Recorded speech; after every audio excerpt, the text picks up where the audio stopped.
នៅលើលោកនាងរូបខ្ញុំសំណាងជាងគេព្រោះមានគូស្នេហ៍ស្អាតហើយគួរឲ្យស្រឡាញ់ទោះពិនរករឿងបន់តិចតែគួរឲ្យខ្នាញ់ជុំវិញពិភពលោកគ្មានស្រីដូចអូនឡើយនៅលើលោកនាងរូបខ្ញុំសំណាងជាងគេព្រោះមានគូស្នេហ៍សង្ហាគួរឲ្យស្រឡាញ់បំផុតអូនរកគ្រឿងបងធ្វើចាញ់កាន់តែស្រឡាញ់ពេលអូនខឹងមកតាមលួងតើបងជន់ទេពេលអូនងងដាក់បងអូនងមដងម្ដងបេះដូងលេងចង់ឆ្ងាយស្រីបងនឹងលួងអូនរហូតដល់ជីវិតស្អែ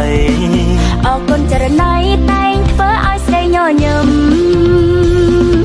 សុភមង្គលកើតឡើងពីស្នាមញញឹម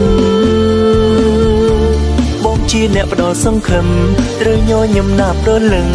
ដើម្បីក្តីស្នេហាយើងត្រង់ខាងឆ្វេងជាសាក្សីទូមានរឿងអ្វីយើងត្រូវប្រឹងឡើងស្នេហ៍ពិតមិនគិតឈ្នះចាញ់ឡើយកាន់ដៃគ្នារហូតដល់ត្រៃសុខសាន្ត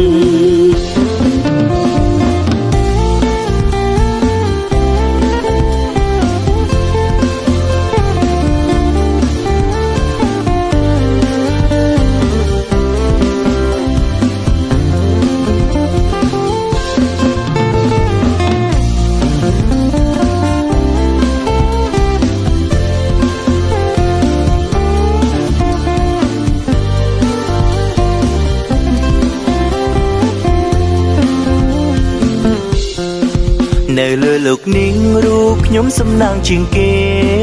ព្រោះមានគូស្នេហ៍ស្អាតហើយគួរឲ្យស្រឡាញ់ទោះពិនរករឿងបន់តិចតែគួរឲ្យខ្នាញ់ជុំវិញពិភពលោកគ្មានស្រីដូចអូនឡើយនៅលើលោកនាងរូបខ្ញុំសំណាងជាងគេព្រោះមានគូស្នេហ៍សង្ហាគួរឲ្យស្រឡាញ់បំផុតអូនរកគ្រឿងបងធ្វើចាញ់កាន់តែស្រឡាញ់ពេលអូនខឹងមកតាមលួងតើបងជន់ទេពេលអូនងងដាក់បងអូនងមដងម្ដងបេះដូងលេងចង់ឆ្ងាយស្រីបងនឹងលួងអូនរហូតដល់ជីវិតស្អែអរគុណចរណៃតែងធ្វើឲ្យស្រីញញឹមសុភមង្គលកើតឡើងពីស្នាមញញឹមបងជាអ្នកផ្ដល់សង្ឃឹមត្រូវញញឹមណាប់រលឹងដើម្បីក្តីស្នេហាយើងត្រង់ខាងឆ្វេងជាសាក្សីទូមានរឿងអ្វីយើងត្រូវប្រឹងឡើងស្នេហ៍ពិតមិនគិតឈ្នះចាញ់ឡើយកាន់ដៃគ្នារហូតដល់ត្រៃសុខសាន្តស្នេហ៍ពិតមិនគិតឈ្នះចាញ់ឡើយកាន់ដៃគ្នារហូតដល់ត្រៃ